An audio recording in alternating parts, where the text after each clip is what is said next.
against everything, unification, complexity, and the honest limits of knowing. Everything well, hardly, perfection is too hard a burden to impose on nature. All but an infinitesimal fraction of the universe is unknowable. IQ is a species rather than a natural kind. When almost any change in charge is a characterization of plasticity, the term no longer conveys any useful information.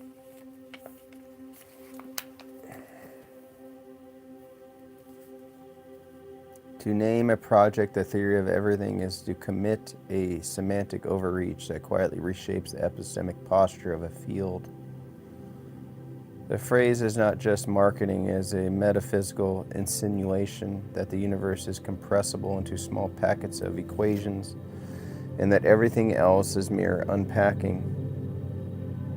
Such naming imports arrogance as an axiom and then mistakes the resulting confidence for explanatory power. Uber unification is rarely only scientific. It is a cultural inheritance, a monotheistic hunger for the one behind the many.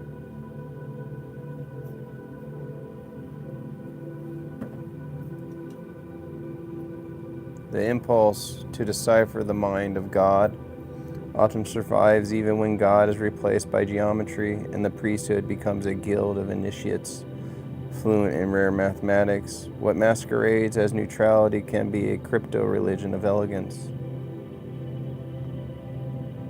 Our best theories are descriptions, highly disciplined, experimentally constrained, and wondrously effective, but they are not reality itself. Nature is under no obligation to mirror our taste for simplicity, symmetry, or closure. When we forget this, we begin to interpret the success of our models as proof that the world is model-shaped.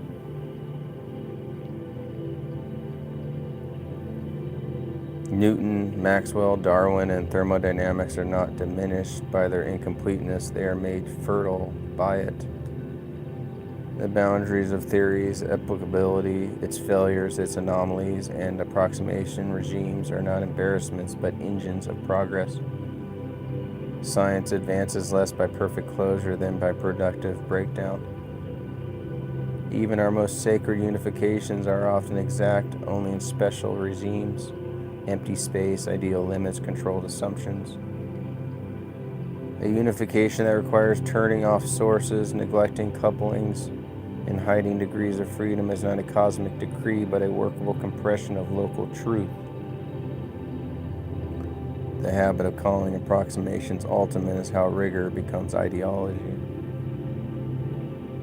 A theory that can always be pushed beyond the reach of experiment is not thereby false, but it becomes socially hazardous. It recruits belief without the discipline of refutation. Maybe it's at higher energies is sometimes a reasonable conjecture and sometimes a license to perpetuate an aesthetic program indefinitely. The crucial question is not whether the search continues, but whether the community confuses persistence with evidence. If everything is claimed, then life, mind, cities, corporations, love, and hate must not be waved away as footnotes. What is missing from strict reduction is not mysticism, but the operational vocabulary of complex adaptive systems, information, emergence, contingency, selection, adaptation, path dependence, and the irreversibility of historical accidents. These are not poetic add-ons, they are explanatory necessities in messy domains. Complex adaptive systems do not yield to a small set of equations in the way idealized physical systems often do. Even if microdynamics are known, macro behavior can be unpredictable in detail and sometimes not just in practice but in principle. The dream that turning the crank produces organisms and markets with arbitrary precision is a metaphysical gesture disguised as computation. The universe can be extraordinarily complicated and yet in a certain formal sense simple. If it is encodable in a compact laws, But Earth's phenomenon can be both complicated and irreducibly complex, requiring models that are plural, layered, and context-sensitive. The shock is the cosmos may be simpler than the city. A grand unified theory of forces is not a theory of everything. It is a theory of the fundamental palette. The missing companion project is a principal quantitative framework for complexity itself, one that acknowledges incompleteness yet still predicts, explains, and guides. The 21st century's grand synthesis may be less about one law than about lawful pluralism. When evidence undermines theory, scientists recruit extra-theoretical criteria: elegance, beauty, simplicity to choose. This is unavoidable, but is also dangerous because the aesthetic preference can be hardened into metaphysical conviction. Beauty is a compass, not a guarantee. Simplicity is not one thing. An equation can be short, while the phenomenon's evolutionary history is long, and vice versa. A smooth pebble can be descriptively simple, yet historically complex, as Pollock can be descriptively complex, yet historically simple. The desire for short descriptions can silently increase approximations, trading truth for compression. Reductionism becomes silly when it insists on seeing nothing but mechanisms and forgets the phenomenon the mechanism serves. To say the pearl is only the oyster's disease is to mistake causal ancestry for adequate explanation. The right posture is layered, components matter, but emergent organization matters too. The success of cosmology forces a demotion. Universe does not equal observable universe. We may inhabit an infinitude of space beyond our horizons, plus additional realities implied by inflationary bubbles and quantum branching. The scientific concept that once equated all that is with all we can see cannot survive its own observations. Multiplicity is not merely a loss of dignity, it can be a new form of unity. If reality proliferates, type 1 becomes the horizon, type 2 bubble universe, type 3 branching histories, then the organizing principle may shift from one accessible whole to one generative rule for many wholes. Unity migrates from object to process. A disciplined way to resist metaphysical sprawl is to restrict attention to what is locally finite. Whatever can be specified in finite information in any finite region, hence simulable in principle. This does not make the multiverse cozy, but it makes it mathematically discussable without pretending we can touch it. The price of rigor is admitting that most of reality may be forever beyond our ken. A single scalar score for intelligence is as informative as a single scalar score for the body. Minds are assemblies of domain-specific competences shaped for specific tasks, spatial, mechanical, social, biological, linguistic, rather than as general-purpose mental organs. To collapse this structure into one quotient is to confound what evolution actually builds.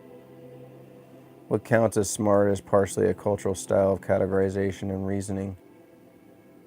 Different societies privilege different cognitive habits, object salient versus field-dependent perceptions, taxonomic versus thematic reasoning, and standardized measure track social compatibility as much as cognitive essence. A metric that shifts with culture is a social instrument, not a natural kind. Debates over the heritability of IQ often outrun causal accounts. Without mechanisms explaining how genes map onto the alleged general trait, statistical correlations become a seductive substitute for understanding. The deepest critique is not that the problem is hard, but that the target may be ill-posed. When plasticity names almost any neuronal change, it explains nothing. A term that expands to cover everything becomes a ritual label invoked to sound mechanistic while adding no constraints. No mechanism, no predictive bite. Scientific language dies when it becomes applause. Improvement with practice is older than neuroscience. Naming it remarkable plasticity is often a rhetorical flourish. That behavior changes implies brain change and trivially true, but trivial truths are not explanations. The demand is for specificity, what changes, where, how long it lasts, and whether it generalizes. When public anxiety meets scientific buzzwords, industries form. Brain training thrives on the gap between plausible benefit and demonstrated transfer, selling hope by laundering uncertainty through neuroscientific vocabulary. The ethical stance is not to ban the games, but to ban the hype. If a training effect does not transfer beyond the trained task, it is not cognitive enhancement, but task learning, valuable, limited, and honest. The grandiose claim requires durable, broad, mechanistically grounded change, not merely score improvements in the game that taught the score. A civilization should learn to demand generalizations the way it demands clinical endpoints. The deepest intellectual posture is not to abandon unification, but to place it beside the sibling challenge. One frontier seeks compact laws for the fundamental forces, the other seeks principal frameworks for emergence, contingency, and adaptive complexity. The first teaches us what can be encoded, the second teaches us what must be narrated, simulated, and institutionalized and lived. Every grand synthesis remains incompatible because the world is not a single question, but incompleteness is not failure, it is the condition of contained discovery. A science that admits limits stays alive. A science that claims everything risks becoming a church.